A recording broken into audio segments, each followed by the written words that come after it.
सबको लगता है कि राघव चड्ढा का पद अशोक मित्तल को क्यों मिला। इसके पीछे अरविंद केजरीवाल का कितना बड़ा चाल है, जिसकी वजह से राघव चड्ढा को पूरी तरीके से राज्यसभा पद से हटाया गया और केजरीवाल ने एक बहुत ही बड़ा चाल चल के उसका पद जो है अशोक मित्तल को दे दिया है। जी हाँ दोस्तों, इसके बाद जिस प्रकार का खुलासा राघव चड्ढा ने किया है उसे सुनकर आप चौंक जाएंगे। विस्तार से आइए बात करते हैं एक एक करके। जैसा कि आप सभी को पता होगा कि किस प्रकार से राघव चड्ढा पिछले कुछ दिनों में बहुत ही ज्यादा फेमस हो गए हैं, क्योंकि उन्होंने डिलीवरी बॉय का जो अधिकार था उससे संबंधित मुद्दे जो है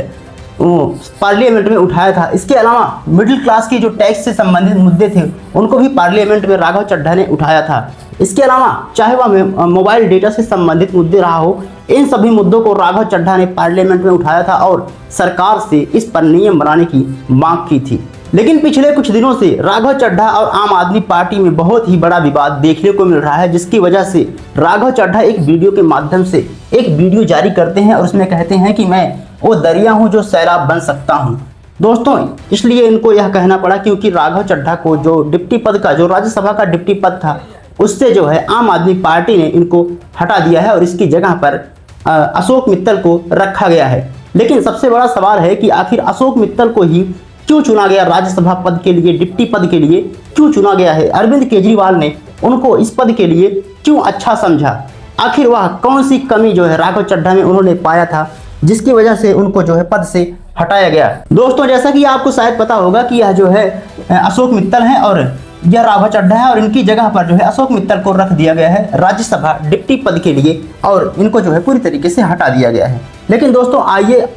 समझते हैं कि आखिर क्यों जो है हटाया गया है, अशोक मित्तल को क्यों रखा गया है, केजरीवाल को अशोक मित्तल को राज्यसभा डिप्टी पद के लिए क्यों रखना पड़ा है उनको। दोस्तों, जैसा कि यह आरोप लगाया गया है राघव चड्ढा पर कि बीजेपी का जो है समर्थक हो गए हैं राघव चड्ढा और पूरी तरीके से नरेंद्र मोदी के समर्थन में कार्य कर रहे हैं। इतना ही नहीं, इसके अलावा कई सारे ऐसे जो है दावे किए गए हैं जिससे यह साबित हो रहा है कि सच में राघव चड्ढा बीजेपी के समर्थन में झुकाई देते हुए नजर आ रहे हैं। जी हाँ दोस्तों, लेकिन आइए उससे पहले समझ लेते हैं कि आखिर अशोक मित्तल का बैकग्राउंड क्या रहा है जिसकी वजह से केजरीवाल ने इनको जो है राज्यसभा डिप्टी पद के लिए जो है नियुक्त किया है। दोस्तों, जैसा कि शायद आपको पता होगा कि 1964 में जो है अशोक कुमार मित्तल का जो है जन्म हुआ था और यह जो है एक व्यवसाय काम करते थे, लेकिन इसके बाद जो है आम आदमी पार्टी जो है ज्वाइन कर लेते हैं और इसके बाद इनको जो है राज्यसभा डिप्टी पद के लिए केजरीवाल द्वारा जो है नियुक्त किया जाता है। बहरहाल आइए समझते हैं कि आखिर राघव चड्ढा को केजरीवाल ने क्यों हटाया। जैसा कि शायद आपको पता होगा कि जब शराब घोटाला हुआ था तो इन पर जो है केजरीवाल पर बहुत ही बड़ा आरोप लगाया गया था। केजरीवाल को जो है जेल में डाल दिया गया था बीजेपी की सरकार द्वारा, जो है मास्टरमाइंड कहा जाता था घोटाले का किंग। लेकिन जब केजरीवाल जेल से पुनः छूटते हैं तो राघव चड्ढा इस पर कोई भी बयान नहीं देते हैं, जिससे यह समझ में आ जाता है केजरीवाल को जो है अब राघव चड्ढा का झुकाव बीजेपी की तरफ देखा जा रहा है। जो बीजेपी विरोधी भ्रष्टाचार की नीतियां अपनाया गया था उसको जो है विरोध नहीं कर रहे थे राघव चड्ढा, जिसे लेकर जो है बहुत ही बड़ा जो है मुद्दा उठता है और शायद इसी वजह से है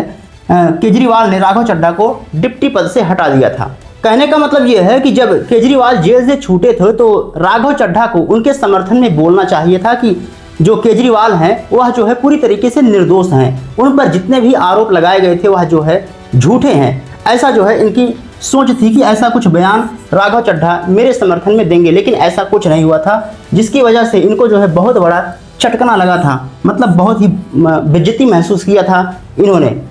और इसी वजह से शायद जो है अशोक मित्तल को चुना जाता है, उनको जो है डिप्टी पद से, राज्यसभा के डिप्टी पद से हटा दिया जाता है। जिसके बाद से आम आदमी पार्टी के कई नेता राघव चड्ढा पर यह खुलकर विरोध करते हैं कि बीजेपी में जो है राघव चड्ढा आने वाले समय में शामिल हो सकते हैं। ऐसा जो है आरटीसी के द्वारा एक बयान जारी किया जाता है और कहा जाता है कि आने वाले समय में बीजेपी ज्वाइन कर सकते हैं, नरेंद्र मोदी से हाथ मिला सकते हैं राघव चड्ढा। खैर, आइए देखते हैं कि आखिर कौन कौन से आरोप और राघव चड्ढा पर लगाए गए हैं और वह किस प्रकार से सच साबित होते हुए दिखाई दे रहे हैं। जैसा कि दोस्तों, यह है आम आदमी पार्टी के नेता संजय सिंह और इनके द्वारा एक आरोप लगाया जाता है कि जब पश्चिम बंगाल में वोट चोरी का मामला चल रहा था, वोट चोरी का मुद्दा जब सदन में उठाया जा रहा था तो राघव चड्ढा ने इस पर कोई भी बयान नहीं दिया था। इतना ही नहीं, जब टीएमसी पर महाभियोग प्रस्ताव पारित किया जा रहा था तो राघव चड्ढा ने इस पर साइन करने से इनकार कर दिया था। सबसे मेन वजह यही बताई जा रही है कि जब सदन से वॉकआउट आम आदमी पार्टी के कई नेता कर रहे थे तो राघव चड्ढा आखिर सदन से बाहर क्यों नहीं गए,